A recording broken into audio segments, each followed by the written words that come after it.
Well, it is finally here. We have the stock run of the Simon Lizotte Time-Lapse. This is a Neutron Time-Lapse. A lot of people have already gotten their hands on these. I have not thrown mine yet. We'll be comparing it directly to the first run prototype version, which, as we all know, was way too overstable. Sometimes it seemed like they were even way too overstable even for Simon. It seems like Simon's really enjoying the special edition and the stock run much more. I'll give you guys a quick look at the profiles here. So we have stock run, then prototype. They seem very similar. Mine both have the green rim. I'm not sure if that affects anything of why they're so similar. Obviously they're the same mold.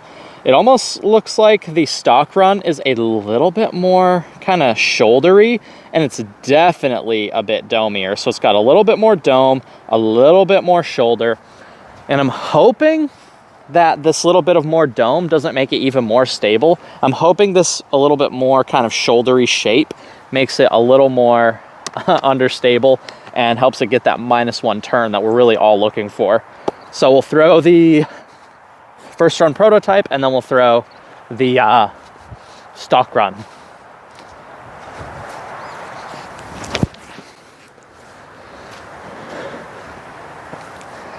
That's the classic prototype flight. Just full flight, 230 feet. So overstable. All right. Trying to warm up a little bit here. It's pretty chilly out today.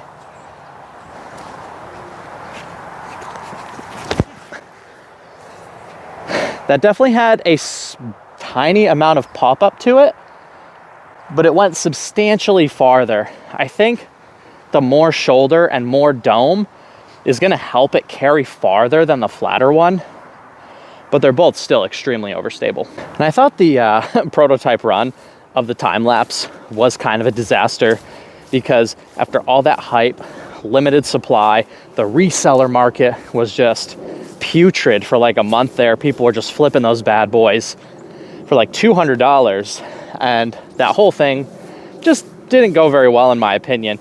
And then when people finally got their hands on the first MVP destroyer, MVP Axiom destroyer, it's like way too overstable for mere mortals to throw. So from what I could tell from Simon's video, he said the different colors definitely fly differently. And Simon was very open to say it is almost impossible to make a consistent disc. So he literally said that basically in his most recent upload. So you should definitely go check that out. He explains which colors are the most stable, which are the least stable. And I guess the purple ones are the least stable. So I'm sure that's going to be the one that gets resold in the reseller market, because that's going to be the one that people can actually go out and throw. And I'm going to really do my best to rip these puppies and show you guys what they're going to fly like for you. I've recently made some form changes that has added quite a lot of distance to my backhand. I'm very regularly getting all the way to that other golf green, which is, depending on where I throw from here, between 400 and 440, 450 feet. And I've been hitting that very consistently now, but I don't think I can consistently hit it with this. I know I can't hit it with this Time-Lapse. Maybe we can hit it with this Time-Lapse, but it's just still very stable. But I think this one, once I beat it up a little bit, I might have to go like skip it off some concrete, throw it into a brick wall a few times and kind of break it in. When discs start out kind of stable like this and you break them in properly, or improperly, I guess in my case, if I drill it into a brick wall, they tend to gain turn, but keep the fade. That's why beat-in destroyers are so good, because they maintain that integrity at the end of the flight. As to where if you just use an out-of-the-box understable disc, they're not gonna quite have that fade you're looking for. But a disc that starts off stable like this, that you season properly, it maintains the fade, but kind of slowly gets more turn over time. So that's why people like beat-in destroyers. And I think because this one has a lot more dome, I think this has a ton of potential to be that sort of like work it for a year or just throw it into a brick wall and then it'll be like the perfect distance driver. But anyway, let's give these guys a couple more tosses.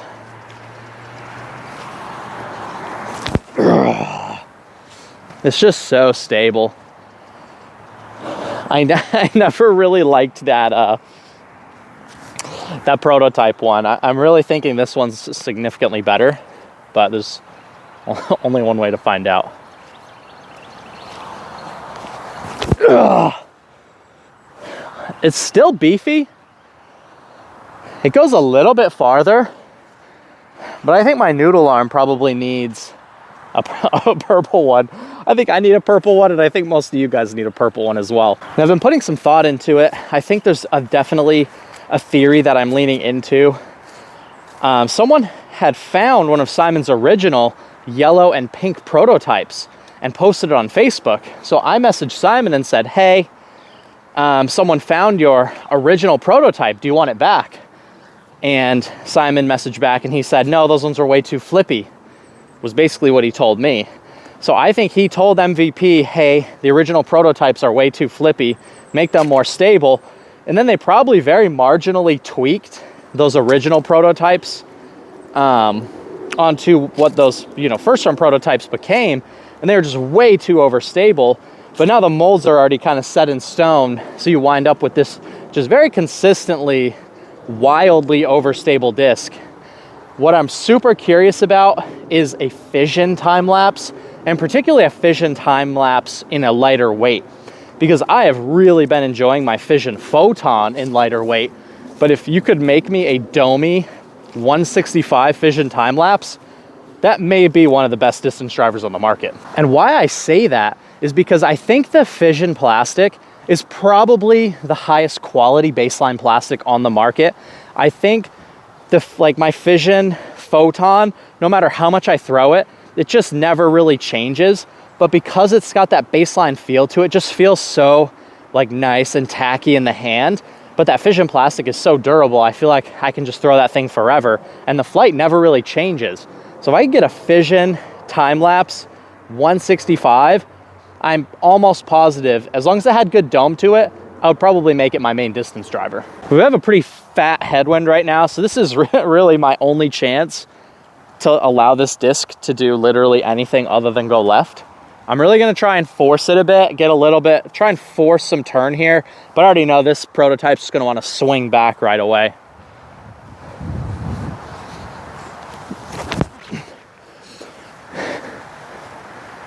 I mean, I tried as hard as I could to yank that bad boy into the woods, and it just won't let me. So if you have so much arm speed to where every disc turns over, you just have so much off-axis torque, you need insanely overstable discs, you would love that prototype version. Now, one thing that's notable, this is probably one of the coolest stock stamps I've ever seen. I just love the matte black in combination with a hollow foil. So I think the design is incredible. I just really want this in a fission plastic so badly because I love the fission photon so much. And I think I would love this more in fission plastic. And I think fission plastic tends to also get more dome. So a domier time lapse in a baseline is just gonna be, it's gonna be so money.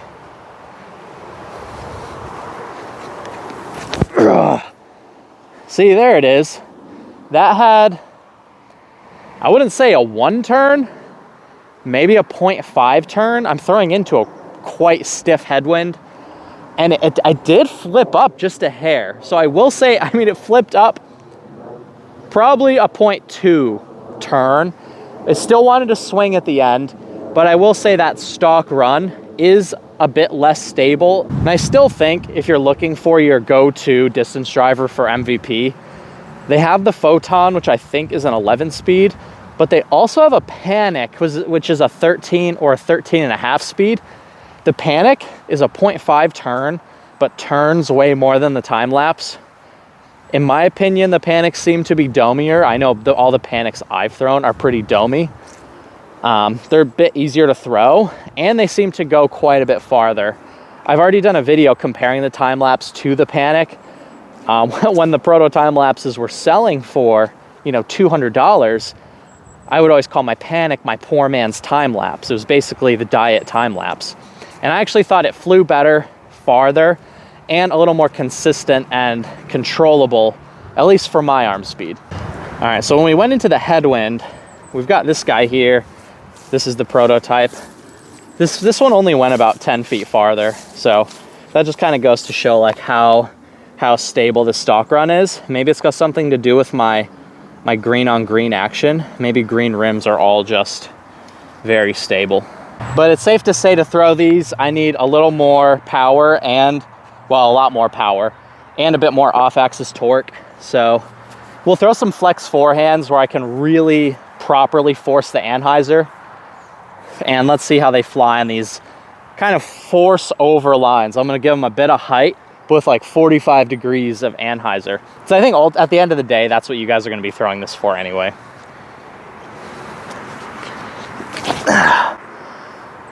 So stable. I didn't give it as much anheiser as advertised. I was kind of nose up. I'm gonna really get over on this one. There it is. That had quite a bit of anheiser. And I pretty much always throw forehand farther than backhand. It went pretty far. I can probably get away with putting a bit more ante on it.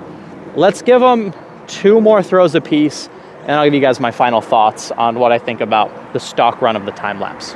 We'll go 1 more backhand this way into the headwind, and then 1 more forehand back into this tailwind. The only way that I can keep these things in the air is via absurd amounts of anheiser, but I feel like that should be somewhat relatable for most of you that have these. I really don't think the average player can throw this. I'm just so far from getting a good flight out of these. I just don't think most people throw, like, well, maybe a lot of people throw harder than I do backhand, but I don't think people throw that much harder to where they're getting this thing to like flip up and get them 1 turn and then 3 fade. I don't know.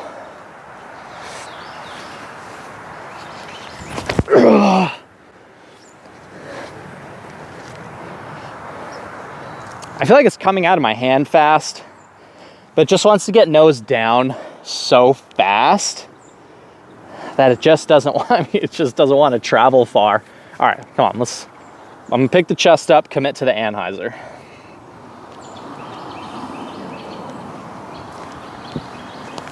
Ugh.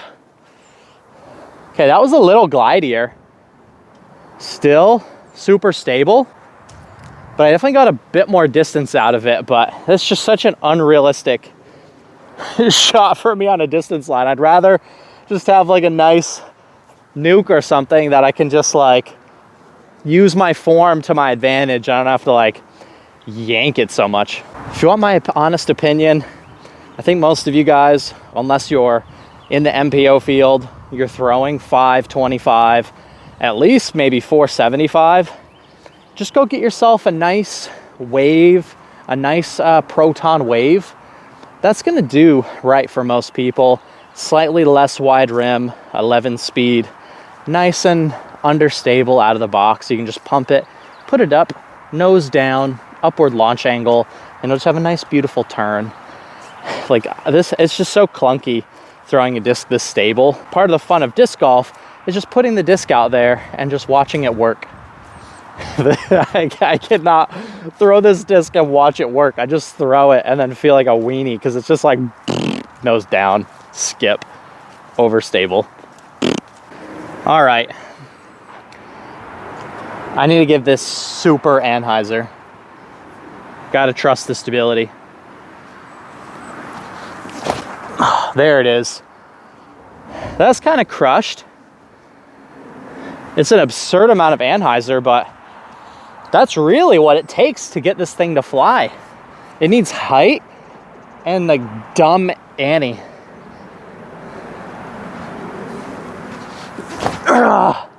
There it is. That was smoked. So if you are able to throw with dumb anheiser super high and you play courses that allow you to throw that sort of shot shape, you can stretch some distance out.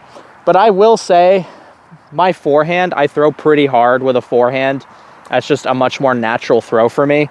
I feel like I throw 10 to 12 miles an hour faster on forehand, and I'm also able to control that anheiser angle a lot easier. That's such a hard thing for me to do with the backhand. You guys let me know. I am totally super down to go and throw these time lapses into a brick wall 100 times. I did that with a really cool team. Actually, I think I had 2 of them at the time. 2 Team Stamp Star Destroyers. I threw them into a brick wall either 50 or 100 times, and those wound up becoming the farthest flying destroyers that I've ever thrown. Most discs can actually handle being thrown directly into a brick wall full power a lot. Like, they're very durable, but it also does break them in, especially if you skip them off the ground and then go into the wall. So you wear the bottom down and the rim down. I'm super down to go do that. So if you guys want to see me throw a time lapse into a brick wall 100 times to see what happens, comment down below, because I'll do it. Don't tempt me with a good time. All right, I thought I got past the golf green. The golf green's right here. So that's about 400 feet. I'm about parallel to, like, the front of the golf green starts about here, and I'm basically exactly right there. So, I mean, I got close to 400 feet, if not 400 feet. But that's that's just a stupid line. I threw it on, like, this much anheiser. Who's throwing with that much anheiser? Comment below. Well, all right, ladies and gents, you can go get yourself one of these nice time lapses, the stock run, the special edition, Gyropalooza boxes, ESP Cicada, Rolos, all kinds of fun discs. You can go get them over at Disc Golf Deals USA. I have a discount code in the description down below. Go get these to support Simon Lizotte. I think most people probably should be throwing waves and photons and fission rhythms and craves, and MVP has so many amazing discs. Axiom's got the Hex and the Proxy. Streamline's got the Echo and the Flare, and all these really amazing discs. They make really good discs, but for me, this one is just not it. But if you want to support Simon Lizotte, support me, support Disc Golf Deals USA, you can save some money on yours, again, at the link in the description below. One last shout out to my other sponsor, Berg Sport. You can use my discount code ICE20 to get the brand new V4 bag. I did a whole video about that. If you just go look at the channel, go one video back from this one, you'll see a whole breakdown of the new V4. It's hands down the best disc golf bag on the market, and it's not even close. I break down every single feature from top down just to show you guys how good the bag truly is.